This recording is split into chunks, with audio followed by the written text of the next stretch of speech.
প্রিয় ছাত্রছাত্রীরা, আজকে আমি তোমাদেরকে এই ভিডিওর মাধ্যমে ক্লাস 11-এর দর্শন সাবজেক্টের যে প্রশ্নগুলো আছে, প্রথম যে চ্যাপ্টার দর্শন শব্দের অর্থ, ভারতীয় দর্শন। এখানে দেখো সেমিস্টার 1 11-এর যে এখন সেমিস্টার সিস্টেম শুরু হয়েছে, সেই সেমিস্টার 1-এর এই যে চ্যাপ্টার, প্রথম চ্যাপ্টার দর্শন শব্দের অর্থ, ভারতীয় দর্শন। এখান থেকে 50টা এমসিকিউটাই প্রশ্ন আমরা আলোচনা করব। খুব ইম্পর্টেন্ট প্রশ্ন আমরা আলোচনা করবো আজকে এই ভিডিওর মাধ্যমে। তো দেখো এখানে তোমাদের কিভাবে নম্বর বিভাজন করা হয়েছে। এখানে ইউনিট 1-এর মধ্যে আছে ভারতীয় দর্শন, সেখানে 24টা এমসিকিউটাই প্রশ্ন থাকবে তোমাদের সেমিস্টার 1-এ। সেখানে 24টা 1 নম্বরে এমসিকিউটাই প্রশ্ন থাকবে। তো দেখো প্রথম দর্শন শব্দের অর্থ, তারপর দ্বিতীয় ভারতীয় দর্শন সম্প্রদায়গুলি শ্রেণীবিভাগ, তৃতীয় চতুর্থ পঞ্চম, এভাবে 7টা এই প্রথম ইউনিটের মধ্যে এই 7টা পার্ট আছে, এগুলো তোমাদের পড়তে হবে। তো এই 7টা পার্টের মধ্যে থেকে তোমাদের 24 নম্বর থাকবে, 24টা এমসিকিউ। এবং ইউনিট 2 সেখানে পাশ্চাত্য দর্শন, তার মধ্যে 16টা এমসিকিউটাই প্রশ্ন থাকবে। তার মধ্যে আছে প্রথম এবং দ্বিতীয়, যে দর্শনের স্বরূপ ও শাখাসমূহ এবং জ্ঞানের উৎসসমূহ। তো এই যে প্রথম ইউনিটের 24 নম্বর এবং দ্বিতীয়টা 16 নম্বর থাকবে। তো আজকে আমরা সব দর্শন শব্দের অর্থ এটা আলোচনা করব, অর্থাৎ প্রথম চ্যাপ্টার যেটা ইউনিট 1-এর মধ্যে দর্শন শব্দের অর্থ। তো প্রথম প্রশ্ন কী আছে দেখো, দর্শন শব্দের উৎপত্তি। দর্শন শব্দের উৎপত্তি হয়েছে সংস্কৃত কোন ধাতু থেকে? সেটা হবে দৃশ্য। নেক্সট প্রশ্ন, দৃশ্য ধাতু বাংলার অর্থ হলো দেখা।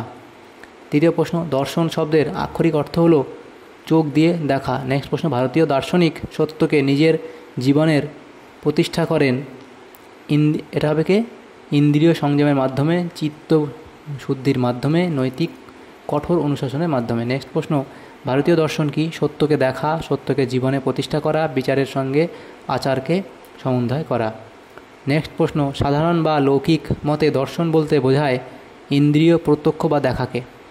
ফিলোসফি শব্দের ব্যুৎপত্তিগত অর্থ হলো জ্ঞানের প্রতি অনুরাগ। নেক্সট প্রশ্ন, ভারতীয় দর্শনকে হিন্দু দর্শন বলা যেতে পারে ভৌগোলিক অর্থে।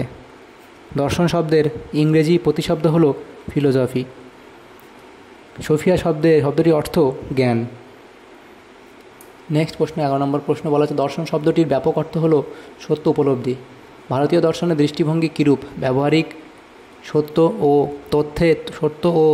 তত্ত্বের চর্চা ও চর্যা কোন দর্শনের উদ্দেশ্য? ভারতীয় দর্শনের উদ্দেশ্য। চর্চা কথার অর্থ হলো জানা। ধর্মকে দর্শনের আওতায় আনা হয় ভারতীয় দর্শনে। ভারতীয় দর্শনের অপর নাম কি? মোক্ষশাস্ত্র। ভারতীয় দর্শনের মূল উৎস কি? বেদ। বিদ কথাটির অর্থ কি? জ্ঞান। ভারতীয় দর্শন কি? সত্য দর্শন। কোন জ্ঞানকে শ্রেষ্ঠ জ্ঞান বলা হয়? পরাজ্ঞানকে।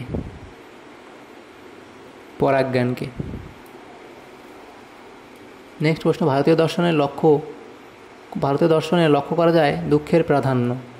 ভারতীয় দর্শনকে দুঃখবাদী বলা যায় না, কারণ এই দর্শনে দুঃখ থেকে মুক্তির উপায় এর কথা বলা হয়েছে, যা আশাবাদকে প্রতিষ্ঠা করে। নেক্সট প্রশ্ন, ভারতীয় দর্শনের অন্যতম বৈশিষ্ট্য হলো এই দর্শন কর্মবাদ ও জন্মান্তরবাদে বিশ্বাসী। ভারতীয় দর্শনের কটি কর্মের কথা বলা হয়েছে? 2টি। নিষ্কাম কর্ম কি?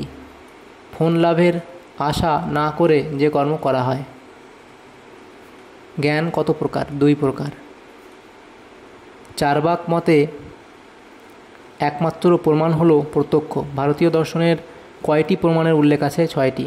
পুরুষার্থ কি? সকল জীবের কাম্য বস্তু। প্রমাণের দ্বারা যাকে জানা যায় তাই প্রমেয়। 31 প্রশ্ন বলা আছে, ভারতীয় দর্শন অনুযায়ী প্রমাতাকে, জীব ও ঈশ্বর, দুঃখের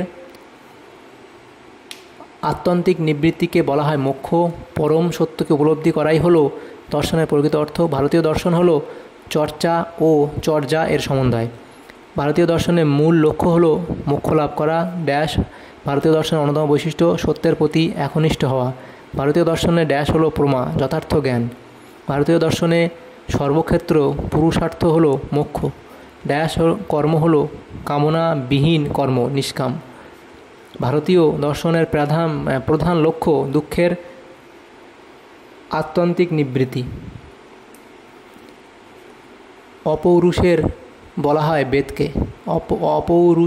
হয় বেদকে। ভারতের দর্শন বলতে বোঝায় প্রমাণশাস্ত্র। ভারতীয় দর্শনকে বলে ভারতের অধিবাসীদের দর্শন। তত্ত্বের আলোচনাকে বলে চর্চা। ধর্ম ও দর্শনের সম্পর্ক স্বীকার করে না পাশ্চাত্য দর্শন। দর্শন আলোচনার ত্রিস্তর হলো পূর্বপক্ষ, খণ্ডন, উত্তরপক্ষ। বেদের অপর নাম কি? শ্রুতি। অপবর্গ কথাটির অর্থ হলো মোক্ষ। কাম কি? ইন্দ্রিয় উপভোগে থেকে উৎপন্ন সুখকে বলা হয় কাম। 5টি প্রমাণ স্বীকার করেছেন প্রভাকর মীমাংসক সম্প্রদায়। তাহলে আজকে আমরা প্রথম যে অধ্যায় সেখানে আমরা যে 50টা প্রশ্ন ছিল সেগুলো আমরা আলোচনা করলাম আজকে। তো যদি তোমাদের সামান্যতম উপকার এসে থাকে তো অবশ্যই লাইক করবে আর বেশি বেশি করে বন্ধুদের সাথে শেয়ার করবে। আর পরবর্তী চ্যাপ্টারে প্রশ্ন উত্তর পাওয়ার জন্য আমাদের চ্যানেলকে অবশ্যই সাবস্ক্রাইব করে রাখবে। Thanks for watching.